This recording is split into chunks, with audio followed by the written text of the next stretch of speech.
Nifty, some bit of a gain as of now. I am highly confident that we have 18 important trading partners. The next level on the upside for the Nifty is 24,545. Nifty is up about 20 points, so it's a more settled kind of open. Things have looked a little less, little bit more de-escalatory from that point on. I can say that AI is an incredibly, and we all know this, powerful general purpose technology. Both the banks filing a review petition as far as the JSW PPSL deal being termed as illegal by SE is concerned. This story is incorrect. Reserve Bank has not given any nod to any entity to acquire 51% stake in Yes Bank. Personally, definitely expecting an even better trajectory than what we saw in FY25. Half of the gains of yesterday have been given up today. The cost of medicines and drugs were being ripped off, as you know, very badly.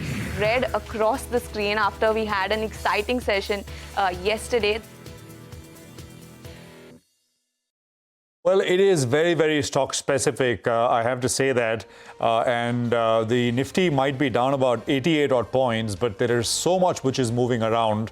And over the next 60 minutes or so, we're going to basically talk about stocks. Lots of numbers coming through. Bank of Baroda is the latest. You had Polycab numbers which came through earlier, but there are individual stories which we want to highlight as well here in Closing Bell. I mean, is there a big dominating driver for this 80-85 point pullback that we are seeing right now in the Nifty? Probably not. There is not really one big reason why you're seeing about 1/3% cut. Market breadth is down. It's been down since about 9:30 in the morning, about 4:1 in favor of declines right now. This is, of course, Closing Bell. We're coming to you from the CNBC-TV18 Moti Rosewal studios. I'm Prashant. Reema and Surabhi are here. Guys, hi, good afternoon. Hi. Nigel is joining us from the newsroom floor. Guys, Nigel, good afternoon. Good afternoon. Hi. Good afternoon, guys. You know, the sense you get actually in today's trading session is actually there is lack of buying that's causing the breadth of the market to look like this because, a lot of big investors, a lot of HNIs as well, they're sitting on the sidelines waiting for clarity on the borders. And a lot of stocks actually are falling on rather low volumes. That's my observation, at least from the broader markets. The breadth is not looking good, but it could be lack of buying that's actually pushing some of these stocks down rather than intense selling. Do you think to some extent the fact that these mock drills are going to be held, civilian mock drills across various parts of India has made... Tomorrow, yeah. Yeah, tomorrow. Maybe, has that made investors a tad bit skittish? Because India-Pak tensions just get heightened when you hear something like that. So do you think on the sidelines that could be? I think as Nigel said, and we've been highlighting over the last couple of days, the local crowd, the HNI crowd is very focused on this. You speak to anybody, they're all very focused on India. But they don't talk about the big drop in oil prices. They're not talking about what's happening in the US or Trump or tariffs or the trade deal. It is very much still India-Pakistan. So, and I think in the newsroom as well, you ask, so many people have come up and asked that question. Is something what is happening? When is it going to happen? Yeah. What scale? How's it going to happen? If it's going to happen. So I think that's very much there. Yeah, so there's that element of risk premium that you have to build in. As an equity investor, you can't completely ignore that. And sitting right here, this is our home market that we're talking about. We're not talking about this happening, several continents away. So it's only prudent to perhaps build that in. By the way, we just got numbers from Bank of Baroda, and this is the other aspect that's not helping sentiment. Remember what happened with Kotak and State Bank of India there were growth concerns here. The NII has missed expectations as well. So banks had led the revival and the recovery in April, and now some of the bank earnings that we've started getting are patchy. The best in class, have gone, HDFC or ICICI Bank. The others are showing up some concerns, and this is a market where perhaps there is no room for any sort of a miss or a disappointment. Having said that, I mean, it's not just one sector today. Yesterday, we could have at least singled out banks, and we said that it's only banks. The rest of the market's looking very good. Today is a day of wide profit taking. Look at the mid-cap index. It's down 1,000 points now. The advance decline ratio is extremely negative. And I guess, Nigel, as you said, this is perhaps everything to do with just, moving on the sidelines, dealing with that risk premium and seeing how the next couple of days evolve. Well, indeed, it appears that's the case for today's trading session. But select stocks, like we've been mentioning from the morning, CCL products, Tatva Chintan, some of them have actually taken note of their numbers, and that's why they're outperforming in today's trading session. The question is, how do you position yourself? Well, we have Mitesh Thakur who joins us on the show. Hi, Mitesh. Good afternoon. A bit of a down day, but you'll still have to say that actually the trend of the market has not changed. It's still a market that ultimately will, start moving up if the lower levels are protected. Your take?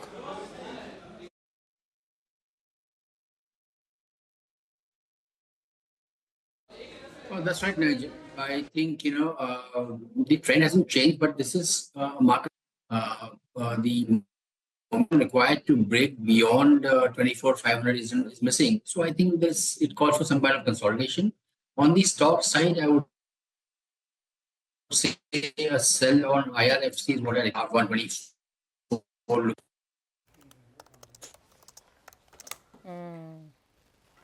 Oh, okay. I think we've just lost that line on Mitesh. We'll get back to his trading calls in just a bit.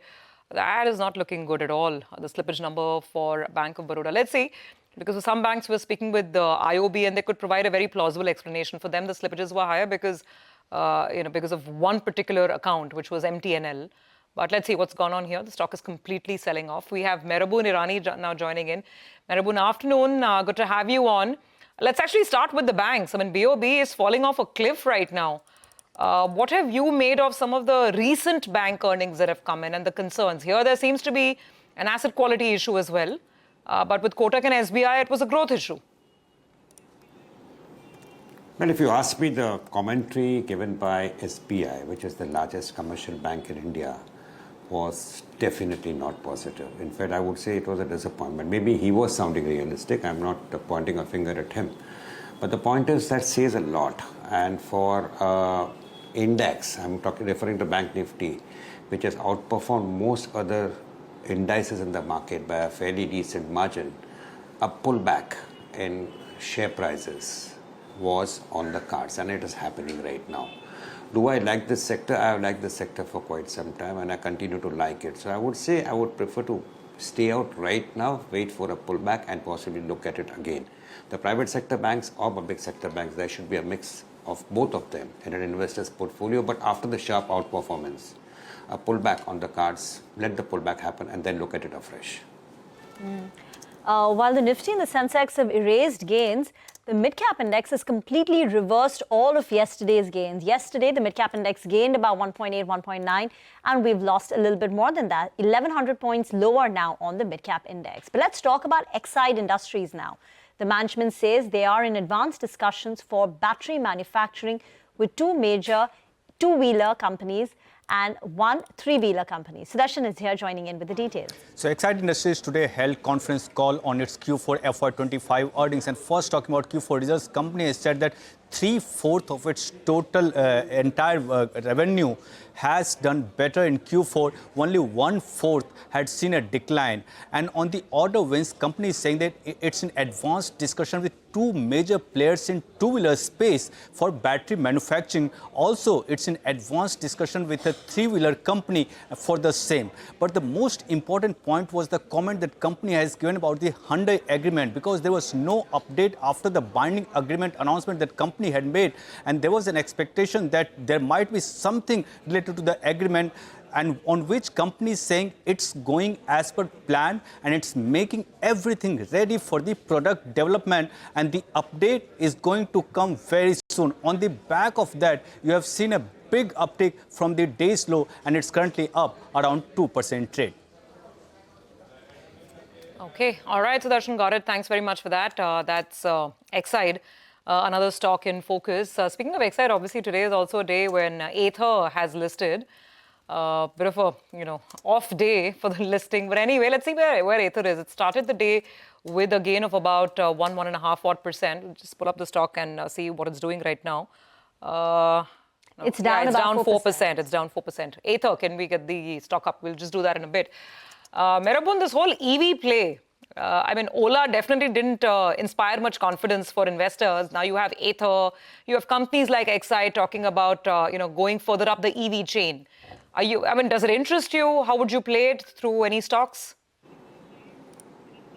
No, I would say that investors need to understand that there's a lot of gas and all these new stories, be it solar, be it EV. When I say a lot of gas means suddenly the valuations expand and not many can find out too much of a reason. And that exactly is what is happening in EV.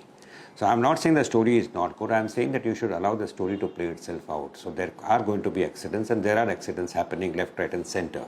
But it doesn't mean the story is not good. The transformation is happening. And that possibly you have to go with some of the better, bigger names in this particular sector rather than going in for some of this new players coming into this market. So while there is an excitement, while the fact is that investors like to play on theme and like to make quick money, when things get bloated, certainly there's things start coming down and it takes a hit, and it gives a big hit to investors' portfolios. So I would like to stay away from most of the names in this sector, except the biggies like maybe a Mahindra or Tata Motors and such type of players. You would Tata Motors and M&M. These are the stocks that you like in the auto pack? Okay. And you want to comment on... I would say M&M, I would slight... Go ahead. You were asking me Tata Motors and M&M. I said M&M numbers were quite impressive, if you ask me. I think there has been a healthy recovery in rural as well as the new product launches in utility vehicles and tractors. The management is confidently stating of a 15 to 20% earnings growth coming over the next 2 years, and it's also talking of a nearly 18% ROE. The possibility of any value unlocking happening in any of its subsidiaries over a period of time can only add fillip and give more revenues to its shareholders over a period of time. So I would say things going in favor of Mahindra is rural demand, new product launches and the government's push on consumption. So M&M, after this brilliant numbers at the present price, I don't have too much of reservation. But in the auto pack, if you ask me, outside four-wheelers, outside EV, I think a name which should attract attention just because the valuations are extremely appealing is Hero Moto. I think the company has done nothing wrong, and at the present price, with a valuation going at just around 15, 16 times, the share should attract attention. And I think it is a stock in which, if you like the auto pack, this is one stock which you should go and buy. This is my personal recommendation. Clear disclosure, I'm holding this stock. Just valuations, right, Maribon? Afternoon. Good to see you after a long time. Because if you see the last month's numbers, 3 lakh units compared to expectations of, I think it was 4.5 lakh unit expectations. Same month last year, the number was 5+. It's around 3 now. I think, Prashant, what you're saying is right, but that is why the stock came down to this present level. I think going at around 16 times current year and around 14.5 times next year, and knowing that in the 125cc segment that the company has improved its market share to around 33%, driven by mainly a demand for HF Deluxe 125, Splendor and Extreme 125. So I think at the present price, in a market in which you very well know that is a toss of a coin over the next 1 to 3 months as far as the overall market goes, I think you need to protect yourself and protect your portfolio rather, and go in for stocks in which the downside is limited and upside will certainly come. I would give a parallel if you allow me to say this. Look at the FMCG segment. Look at numbers like Hindustan Lever which has come out. Now wherever the results have come out, the stocks have taken, even Nestle, the stock took a hit, and now the stock is saying I don't want to fall any further, and they are recovering. Vis-a-vis other names in FMCG segment like say Britannia or say Imami, where we really don't know. If the numbers come a little bit weak, the stock can fall further. But there are stocks which have already fallen and where the downside may be limited. So coming to the two-wheeler segment, while what you said is 100% right, at the level at which it is, I think one can defend the valuation and say, oh, nothing much to fall now as far as Hero Moto goes. Okay, all right, fair enough. So it's a valuation call. You know, Maribon, the next story is the insurance story, right? So I don't know if your view is on life insurance players, but the big talking point has been what is going to happen with regards to a specific channel through which banks sell a lot of the insurance policies, which is through the bank channel. We reported towards the end of last month that, and that was also an exclusive, that maybe the government is going to provide a relief. They're not going to take any action on the bank assurance channel, bringing down the share of the bank assurance channel. Now, sources are telling CNBC-TV18 that with regards to the banker channel, the insurance regulator, IRDAI, is actually proposing a major overhaul. They've sent in a proposal to the finance ministry. What is the change which is being proposed? Yash has got details. Yash, take it away. Well, that's correct, Prashant. So a major proposal has been submitted by the insurance regulator with the Ministry of Finance. And this is, as you said, with respect to bank assurance and practically suggesting a complete overhaul of how distribution of insurance works through banks. What we've been given to understand is that the insurance regulator has proposed to the Ministry of Finance to do away with the entire concept of commission altogether. Instead of that, replace that with something called as the transaction cost model. Now, what is the transaction cost model? Before I come to that, let me just put a small caveat that this particular proposal was sent under the chairmanship of Debashish Panda, the chairman of IRDAI, who retired in the month of March. The proposal was sent back then to the government, but nevertheless with the government for consideration. Now let's come to what is a transaction cost model. Here, just like a bank sells its own products like credit cards, bank accounts, FDs, and it charges a transaction cost for the same thing to be done with respect to sale of insurance policies. Every time an insurance policy is sold, no commission is to be collected from the insurer, but a transaction cost to be levied on the sale of that policy directly to the policyholder. Currently, what happens on a 100 rupees premium, if the bank is earning 18 rupees, it collects 18 rupees from the insurer and gives 100 rupees to the insurer as the premium. Now, with the transaction cost, you directly collect whatever the transaction cost is from the customer and give the premium to the insurance company. There are a list of advantages which the insurance regulator has suggested to the Ministry of Finance with this proposal, but nevertheless can be counted as a complete overhaul in terms of suggestion coming from IRDAI when it comes to the commission modeling of bank assurance channel. Okay, all right. Yash, at a basic level, this will eventually, how this settles, first of all, this has to be accepted. We don't know it will be accepted. But if this goes through, at the very least, some disruption in the near term, right? Well, certainly. Because this will disrupt the way the policies are sold. Correct. The largest banks which have the largest distribution network today, branches, are HDFC, SBI, Axis Bank, and they have exclusive tie-ups today despite of having open architecture. But that will sort of open that up, and they will be forced to tie up with more life insurance or general insurance companies if in case this gets approved. All right, okay. I think CG Power numbers, Yash, thank you very much for that. CG Power numbers at the bottom of the screen, at least in one segment, the industrial segment, EBIT margins are down some 200 basis points. And we put out the other numbers as well. Stocks down sharply. This is the second disappointment, if this is a disappointment, in the last 10, 12 minutes. No, even the overall company margins, they were expected to increase. But forget the increase, is a small hit that's coming in.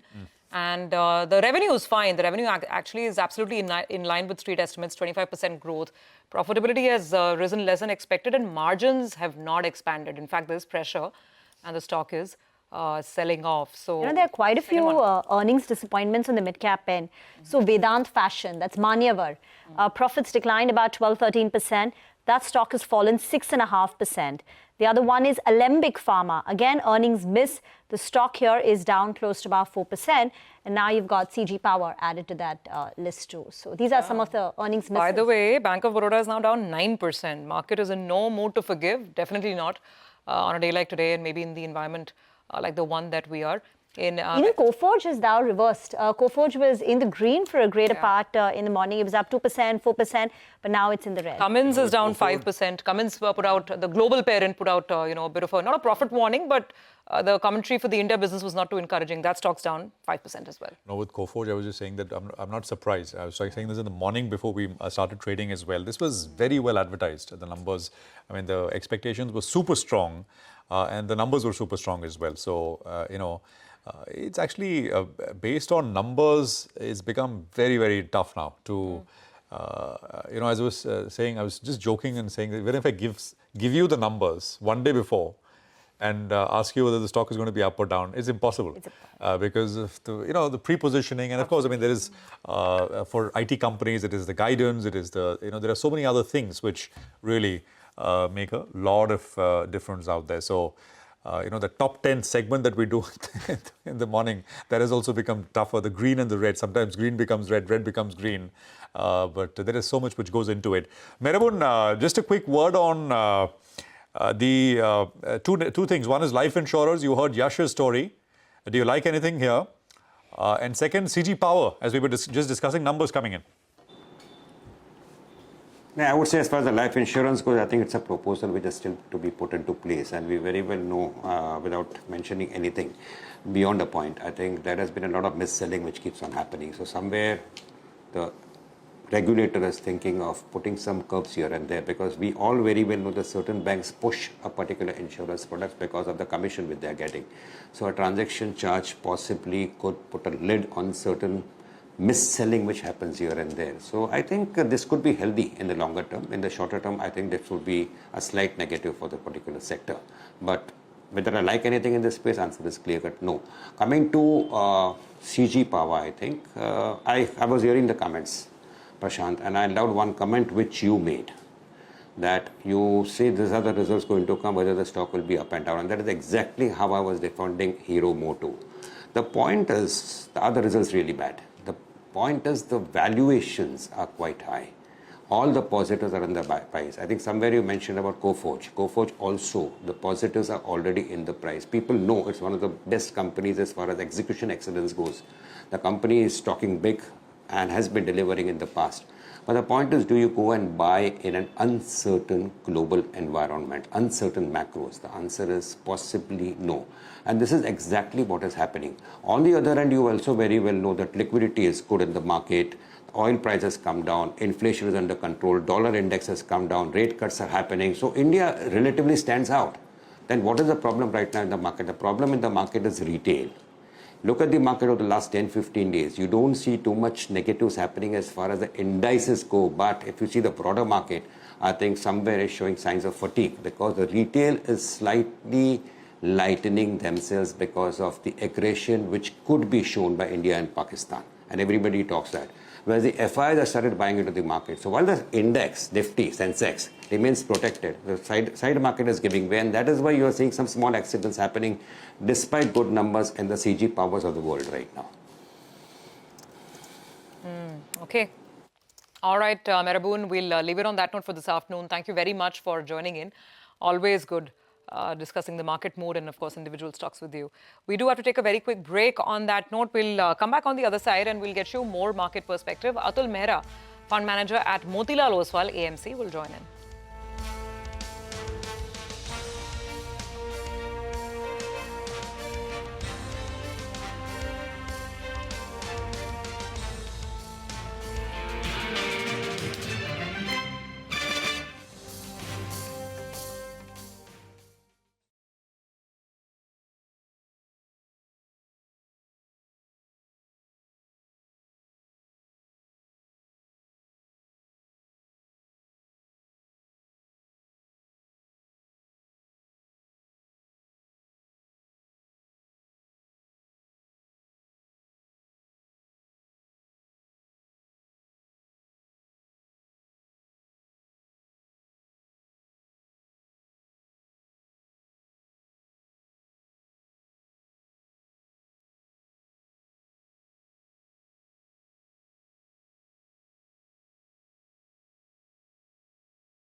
Well, not all is red in the market, though we've got way more stocks in the red compared to the stocks in the green. 1:5 is the advanced decline ratio. 430 stocks advancing on my screen versus about 2,100 plus stocks declining, and the gap between the two only widening as the mid-cap index hurtles towards a 1,200 point fall. But Polycab is holding up in the green. It's up nearly 2 to 3% after numbers beat expectations. And that's also helping RR Kabel. Their numbers were strong too, and RR Kabel is higher for the second day in a row. Upasana is here to join in with the numbers. Well, the numbers were largely in line with our poll estimates. Now, talking about the revenue EBITDA margin, they were in line with our poll, while PAT was much above our poll estimates. Now, company has surpassed its FY25 top-line guidance of 20,000 crore, which it had said that it had guided for FY26. But in Q3, the company revised its guidance to FY25 20,000 crores, and now FY25 revenue stood at 22,408 crore with an uptick of 24% on a YoY basis. Now coming to Q4 numbers, the revenue saw an uptick of 25%, which was largely in line. EBITDA saw an uptick of 35%. EBITDA margin saw an uptick of 110 basis points at 14.7%, which was briefly driven by profitable turnaround of company's FMEG segment, and also strong margins of EPC segment of the lower base also aided the margin approve. Now, coming to PAT, it saw an uptick of 33%. Now, company's cables and wires segment saw revenue growth of 22%, which was in line with the street estimates, and margins also largely remained stable. The company continued its strong growth momentum in this, and the FY25 domestic cable and wire market share also increased by 1%, that is around 26 to 27%. FMEG revenue growth strong, as mentioned earlier. It outperformed the industry growth and expectation as fan segment saw robust growth despite the delayed summers. And lastly, EPC reported a revenue growth of 47% on a one-year basis, and margins also increased sharply from 5% to 9%. So all in all, strong set of numbers for Polycab in its Q4 FY25. All right, Upasana, thank you very much for that. So that is Polycab for you. Look at Bank of Baroda, 10% knock on BOB. By the way, the PSU Bank Index was the top loser in the morning as well. I think the PSU Bank Index is down 4.6% now. So I think other stocks are also falling. Abhishek is going to tell us quickly what's the problem in the numbers. Abhishek. Well, Bank of Baroda, it's an operationally weak PNL that you are seeing. The NI is below our poll. However, the PAT is ahead of our poll on account of strong other income that we are seeing across banking sector. So the NI is actually coming at 11,020 crore, down about 6.6% YOY and 3.5% sequentially. This is despite the fact that they have strong business momentum in this quarter after many quarters. So net interest margin is at multi-quarter low. Your overall global net interest margin is at 14-quarter low of 2.86%.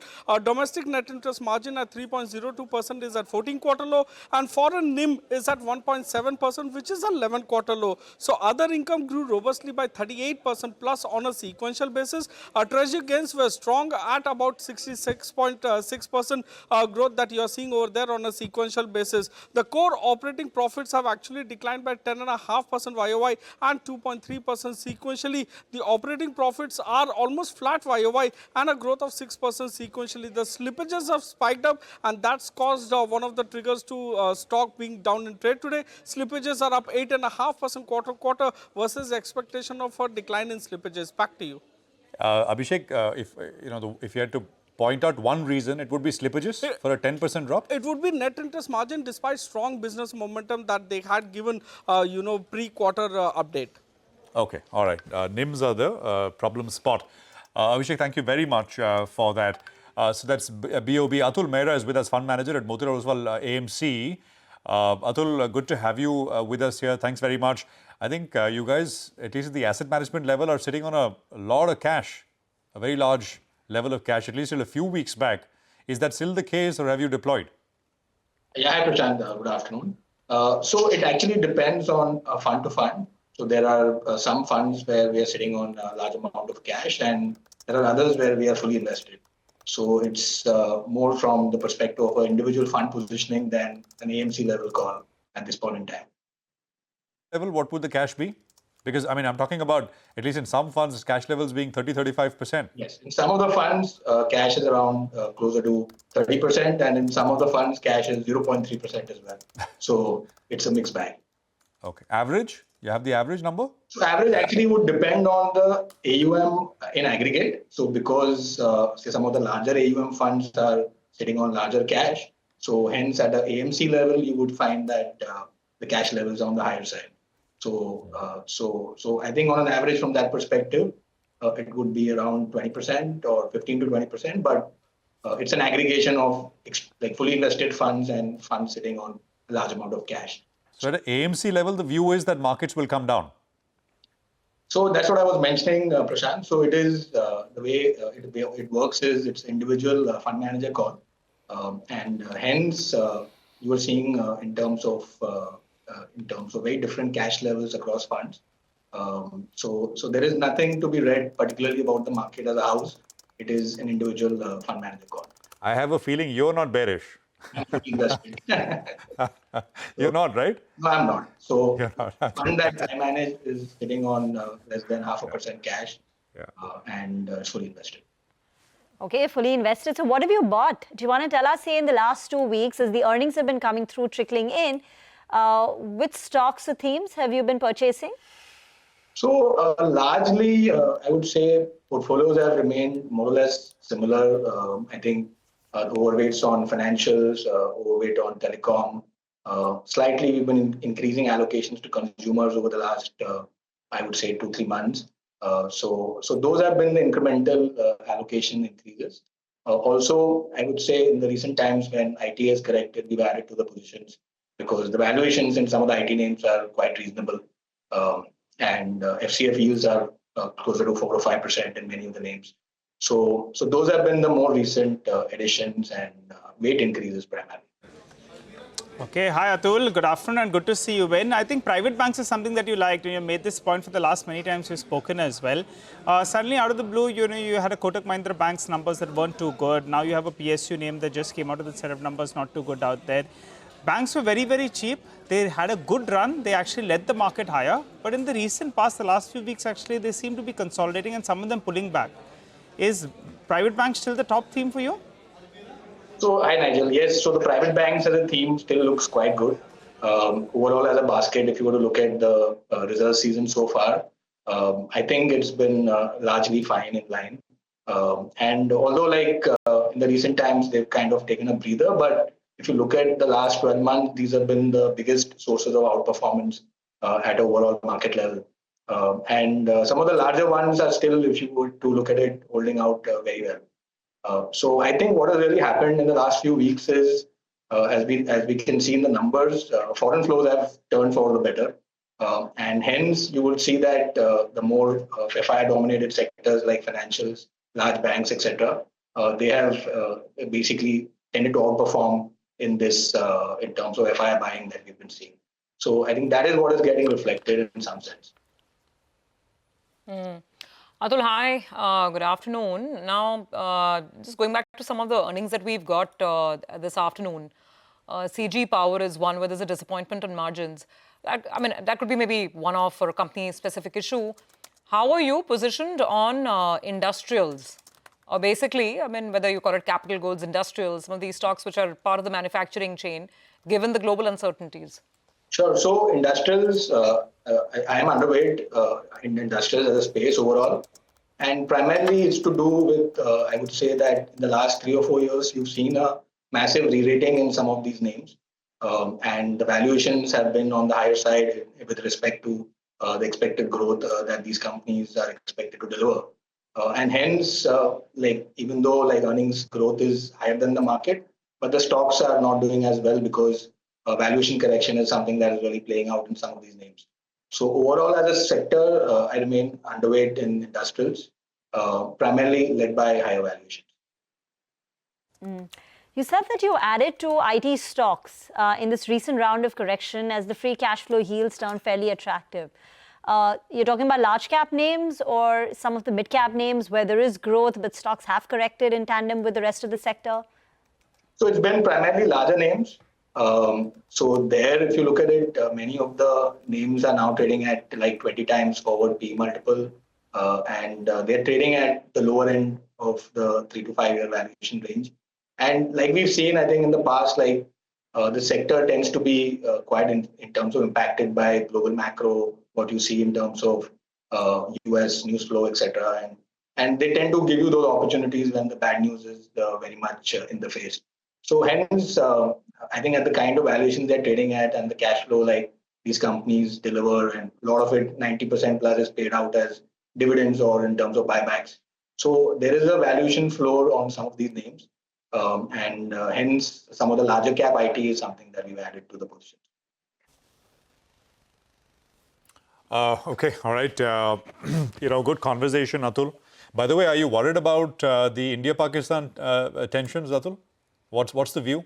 So the view is, obviously, it's something to be kept on the radar. We don't know the extent of, in terms of escalation that could happen on this particular thing. But the base case is, in my opinion, I would say a much more measured move because in terms of, so that is the general expectation that it would be a measured move and it will not go out of hand. Let's see, fingers crossed. Got it. Atul, thank you very much. Good speaking with you. Appreciate you joining us here, as always, on the channel. What we'll do is we'll take a quick commercial break here. As always, we'll get you what are the sort of here and now kind of ideas coming through with our technical experts. We'll also have Jay Bala join us in a bit from now. Stay with us.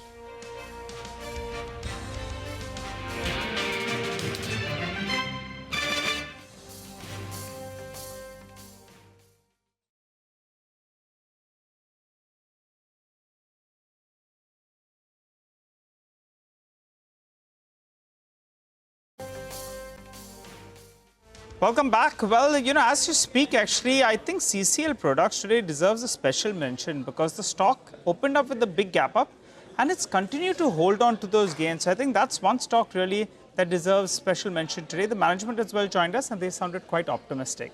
Mitesh Thakkar is back with us. Mitesh, what are your buy or sell trades?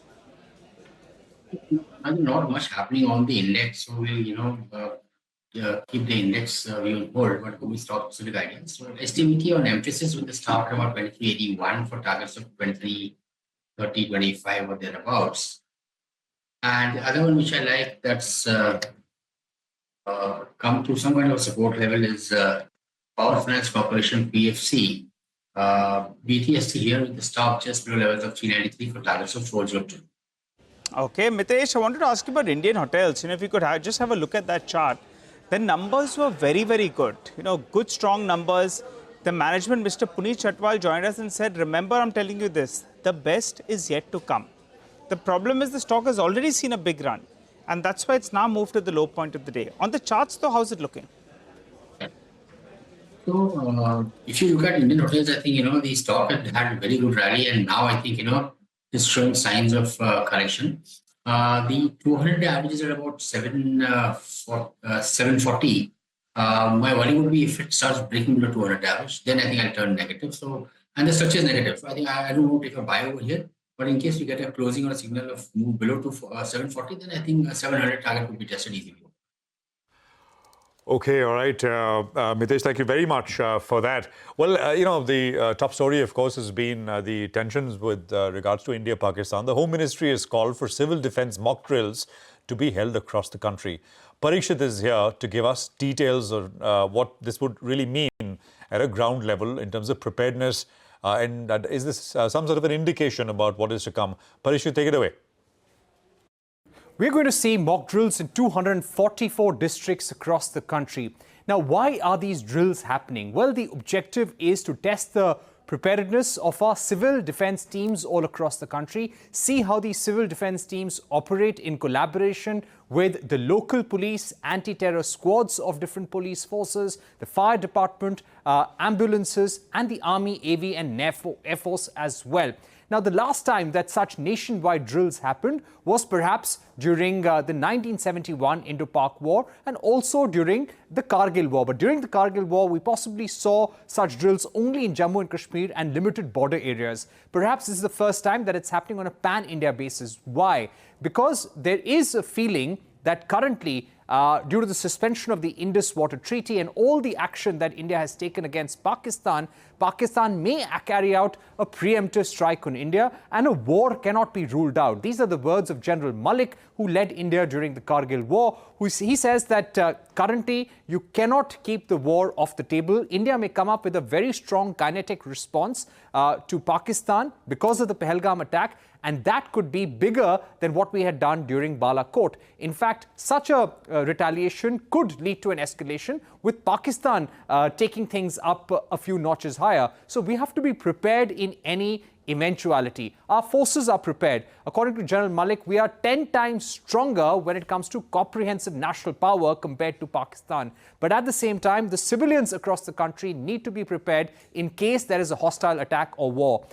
We've gone out of practice, according to him, as civilians, and we need to understand what goes through and what goes into preparing the country for the highest level of national security. So you need to work with the security forces. You need to know what happens when there is an air raid siren that goes off, for that matter, or local officials warn you to go down, take shelter somewhere. Civil defense officials need to be prepared in terms of creating awareness among students and civilians to protect themselves as well. Okay, no, absolutely. That's a very, very interesting story and something we will continue to focus on. what we'll do now is welcome in somebody who joins us from London usually, but he's now with us here in the studios. Jay Bala, CMT, cashthechaos.com. Jay, great to have you with us here. Good to be here. And good to see you in person. So what brings you to Bombay first up? And there's a wedding happening in the family. So I'm on the way to Goa. So I thought I'll take a day's break here and meet a lot of friends. Destination wedding. Yeah, that's right. It's going to be hot though in Goa. Yeah, it is. Goa is hotter than Mumbai. But I'm glad that while on such an exciting family event, you've decided to take that pit stop. It's very welcome. I mean, actually, let me start with this. Sometimes they say charts predict things before they happen, right? Yeah. I don't know if there's any build-up anywhere that you're seeing, because this whole talk of war, it's clearly making people very, very circumspect. Yeah. Is there anything right now in any of your indicators that could suggest what's coming? I don't know how much time we have. Maybe I can give you an anecdote and then come back to you. When I was doing work for a boutique research firm, which for the Far East markets, frontier markets, I had called for the outperforming market then was Karachi 100. I'd called for the markets to decline to about 7,000 points.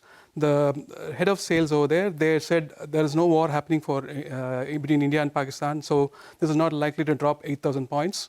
And so I checked with my channel sources, with the Defense Ministry and all that. And it was exactly at the time the depeg of Swiss franc against the euro happened. So the best performing fund was a Swiss-based fund. So they came and sold the markets. So Which year was this when you called for this decline? This was 2015. 2015. The high of KSE 100 was 35,000. I called for a 7,000 points drop, and they said that's not going to happen. So when the markets is not afraid of what's happening now, it has some wisdom that we don't know. So trust the markets. I'm bullish on the markets. Okay. I've been bearish on the markets for several months. Yeah. I turned bullish a few weeks ago. So I think I trust the markets. Okay. What we're going to do is, Jay sent us some charts, and he sent us 7 charts, Jay. Yep. You sent us 7 charts, and we want to show your method, right? We get the views, but I think you'll be able to show the method in terms of how you look at these charts, how you study them, and then the view comes out. Yep. So let's start with the Nifty. Yep. These are all based on Elliott wave studies. Absolutely. So Nifty weekly, Nifty daily, and then how does the view crystallize? The charts will come up. Go on. Sure. See, if you look at the Nifty's move from the pandemic low, we evaluate markets as how far it goes in 5 steps and how far it moves in 3 steps. That defines a trend or a counter trend. The 2021 high of the Nifty, we have labeled that as a first wave, and the 2024 high of 26,270, labeled that as a third wave. The low the market registered recently in April was very close to the June 4th range that I was projecting for several months. The closing low was 21,800. The intraday low was 21,280. The markets hit 21,700 and change. So it came into the June 4th range. But when I was calling for the October 1st on here on this channel, for it to decline to the June 4th low, it looked outlandish. But the markets got there. Likewise, it is seeming outlandish to me. And but I trust whatever the market says. Even if I sound silly, I completely trust the markets. And right now, it's saying that was a deep correction, and the markets are possibly going for record highs. But still, a little bit of work needs to be done. The markets needs to take out the 24,858 high that registered in December. Once that's cleared, the markets will signal all clear for the bulls. If that happens, we are looking at record highs for the market. Right now, the bearish case has not yet been eliminated. It's still developing, but the overwhelming odds are that the markets will clear 24,858. All right. Hi, Jay. Good to see you in the studio. I think you should come to Mumbai more often. I'll tell you why. You're sounding far more bullish than I've ever heard. For the last, That's true. That's because he's headed to Goa. many months, a lot of people are messaging and they're saying, pop the champagne. This is the first time we've heard Jay. And I was waiting for you, because I was not sure whether or not it's correct that the markets are trending up. The charts are sensing that. Very, very good, Jay. Good to see. Now you're in the bullish camp, it seems. But the other big point is the Nifty Bank. That was the leader. And that was, that batsman that was holding one end up, scoring all the runs. And suddenly that's gone into a quiet mode. Even in today's trading session, as we speak, the Nifty is staging a bit of a fight back. But the Nifty Bank is at the lows of the day. Yeah. Where do you see this index move? Where does it take some support? And then I believe you're looking at higher targets out there. Yeah. As you rightly pointed out, it's the batsman that played the night watchman, and it's not gone below the April lows. And the decline was quite slow. And as the markets are placed right now, The higher highs for the banking index is due, but it looks like it may not be too much higher. We've been, since May 2022, I've been projecting a long-term trend line at CNBC-TV18. For that trend line hits about 58,500, 59,000 for the banking index. So the upside for the banking index is slightly limited, but it's still bullish. As long as the banking index can stay above the March high, I think that's about 51,000 and change. I think it's 52,063. If it stays above it, it maintains its bullishness. The risk for the market come from HDFC Bank. It shouldn't drop into 1880 and the previous high range. If it doesn't do that, I think we can still say convincingly that the banking nifty will give a lift for the overall markets. Jay, the other big story this week was the plunge in crude oil prices as OPEC Plus decides to ramp up production. What are the charts telling you? Yeah, we look at the long-term charts, and if we look at the crude's move from the pandemic low, it's gone up to the record highs before the Ukraine crisis in 5 steps. And it's pulled back recently to its low of about 55 and change in 3 steps. And we label this in a complex Elliott wave pattern as a WXY. So it's very close to bottoming around 55. If it breaks the recent low of 55, it's probably getting to 48, but that'll be a very, very significant bottom. And it will probably, from a 12 months to 24 months time frame, it'll head somewhere close to 170 at a minimum, possibly much higher later on. But right now, we have a bearish crude. Sorry, so it goes down to 48.50 and then snaps back up to 170. Yeah, that's 117. 170. 170, but 1 to 2 years. Yeah, 1 to 2 years. Yeah, 1 years, okay. 170. But the next low will be a very significant low. And I mean, I don't want to sound overly bullish. This might probably be an opportunity for people who trade crude futures to make millions over there. So it'll be a very significant low. I've been waiting for this low for several months now. So you're saying first down? First down. First down. And that's a significant down? Yeah. Not significant down, just slightly below 55, or the 55 has possibly already clocked an important low. I will know as the markets unfold over the next few weeks. And then you're saying 170 happens over how long a time frame? About 12 months plus time frame. 12 months. Yeah. So now I'm going back to the Nifty call. Yeah. Because typically, I mean, if we're expecting such a massive surge on crude, but at the same time you're bullish on Nifty. Yeah. You said we've just completed 3 waves. Yeah. And then you're expecting fresh highs. But elaborate on that. So what next for the Nifty, say, 12 to 15 months? Yeah. So the thing is, I think we are going back to the earlier, market correlations that existed. When crude surge, it's because of all asset classes move in tandem. So oil and market surge together. Exactly, yeah. And we have put this and discussed these charts for several times over here. And I think that might, initially, people will not be worried about inflation. They'll be more worried about growth. So when the inflation lifts all asset classes, it'll lift Nifty, Bank Nifty, and crude and other asset classes. We've got a couple of more charts to go. So gold, Jay, a very, very closely watched commodity. Yeah. What's the view? See, gold is behaving, sentiment is a very important aspect of a market structure.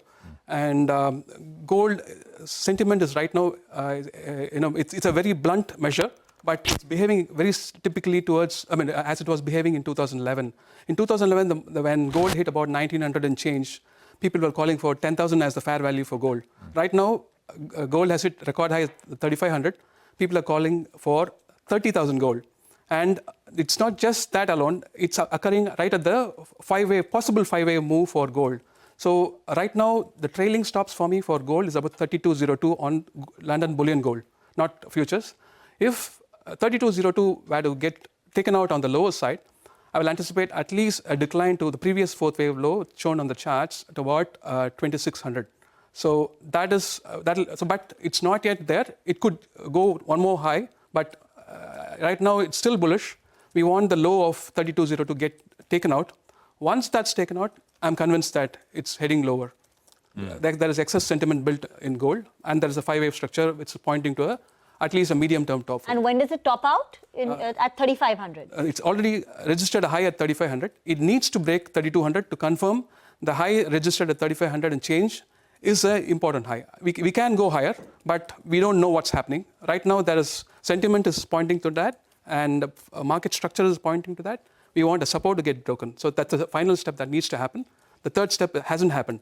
So once that happens, we see the market will surprise a lot of people. Fair enough. Jay, good conversation. Thank you very much for dropping by to our studios, and enjoy your time in Goa. Thank you. Thank you. Good to be here. We'll be speaking from Goa or London? We'll speak from London. I'm going back the following Sunday. Okay. All right. Yeah, thank you. Thank you very much. Thank you. Appreciate it. What we're going to do is we'll take a quick commercial break here. There's about 10 minutes, 11 minutes to go for market closing. The index is down 90 points, 92 points, 24,368 is where we are trading at. So take that break. See you on the other side.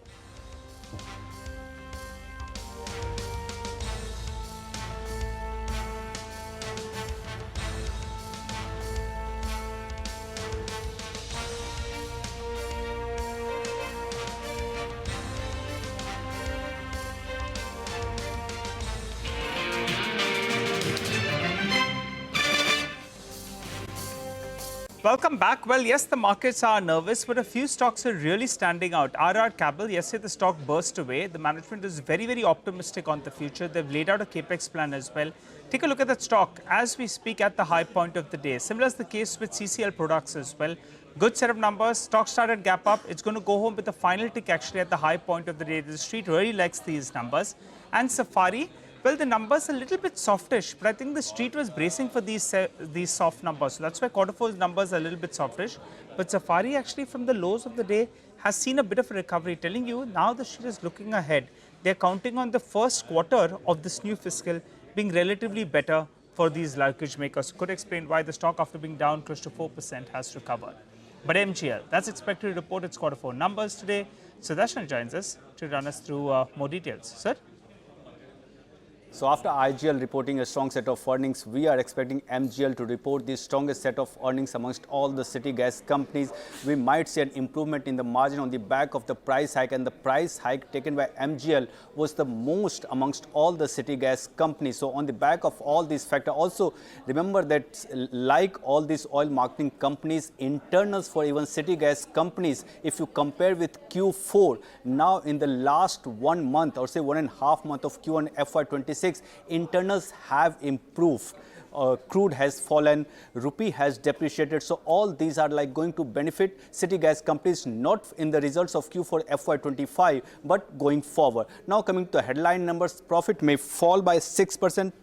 Revenue is likely to come almost unchanged around rupees 1,784 crore. EBITDA may increase by 2%, and margin too can see a minor expansion and can come around 18% or might be more than that. Now coming to EBITDA per SCM, which is one of the most important metrics for city gas companies, also known as the realization or say margin. EBITDA per SCM for MGL is seen rising 5% sequentially, but year on year it might see a big fall, but more than year on year, what would be tracked closely is the growth that might see on a sequential basis. Now in absolute term, EBITDA per SCM can come around rupees 8.73 versus rupees 8.30 that company had reported last quarter. Now, what exactly we would be looking in the management's commentary? First, if you remember, recently Maharashtra government has announced EV policy. Now, we'll have to see if there is any update that MGL has heard from Maharashtra government, and if government is taking any action related to transition, like what we have been hearing from Delhi government. Again, Delhi government is also draft, and after that, minister had said that all these details that have been out in public domain are not correct. So we'll have to see what's the update from Maharashtra government. And second, if companies planning to take another price hike to protect the margin, we'll have to see that. And what would be watched very closely, that after price hike that MGL has taken of rupees 3, has it managed to control the volumes, or has it managed to see the volume growth despite that? Okay, all right. Thanks a lot for that, sir. Well, CG Power, that's the one that reported its quarter four numbers. Vamakshi joins us to run us through with those details. Vama? Well, Nigel, it's an operation-led miss. The revenue were more or less in line with what the street was anticipating. The EBITDA margin, however, contracted by 35 basis points. The contraction in the gross margin was, however, higher by almost 150 basis points. Net profit too saw an uptick of almost 16%, but came in 7% below our own expectations. Let's look at how the different segments of the company performed. Power systems, the revenue growth came in much softer than Nomura estimates. Revenue growth was up nearly 21%. The EBIT margins too saw an uptick of 250 basis points. The industrial segment, on the other hand, which is a major contributor to the company's revenue so far, saw a revenue growth of almost 28%. This is higher than the Nomura estimate of around 17%. The margins on the industrial business, however, saw a contraction of over 200 basis points. The semiconductor.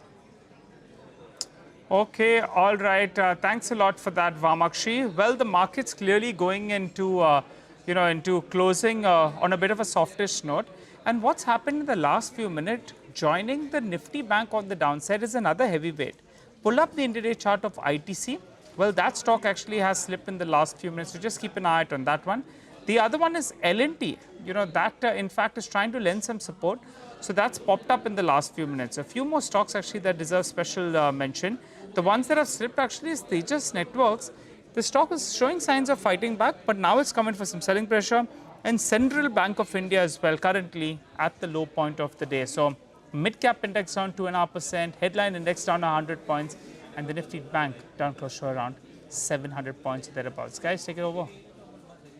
Okay, all right, got that. So right now, the mid-cap market correction is absolutely showing no signs of stopping. It's now almost 2.5%. That's the kind of decline. PSU Bank Index down about 5%. But today is not the day where anything else is coming in support either.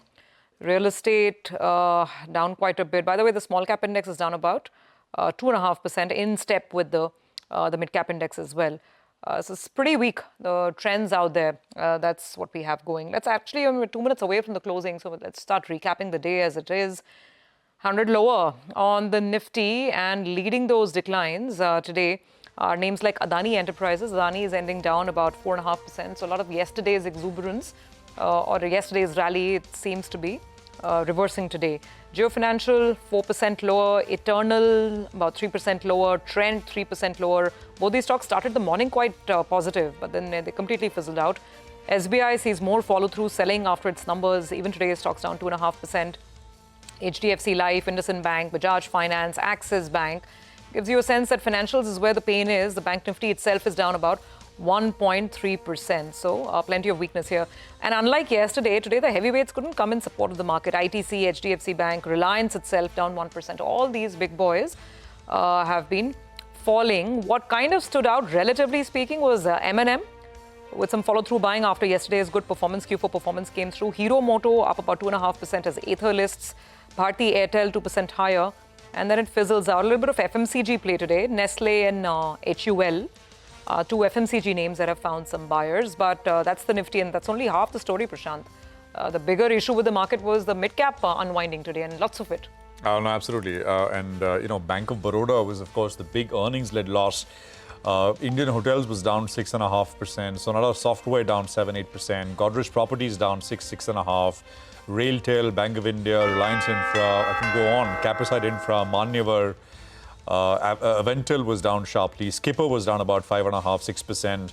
Bombay Dyeing, and so on and so forth. I mean, only the not the good part, but maybe the silver lining at the margin was the fact that you had, although numerically more down than up, but it's not a big volume-led sell-off on the downside. You start very heavy with Bank of Baroda, top of the list, and then you kind of peter out very quickly within 8 or 9 names. Bombay Dyeing, and then, volumes really taper off. Bombay Dyeing 6, and then volumes really taper off after that. So, I think that is something to take note of. I think we'll wrap up this edition of Closing Bell here from all of us. Goodbye. Thank you for staying with us, but don't go anywhere because Markets Forward is coming right up.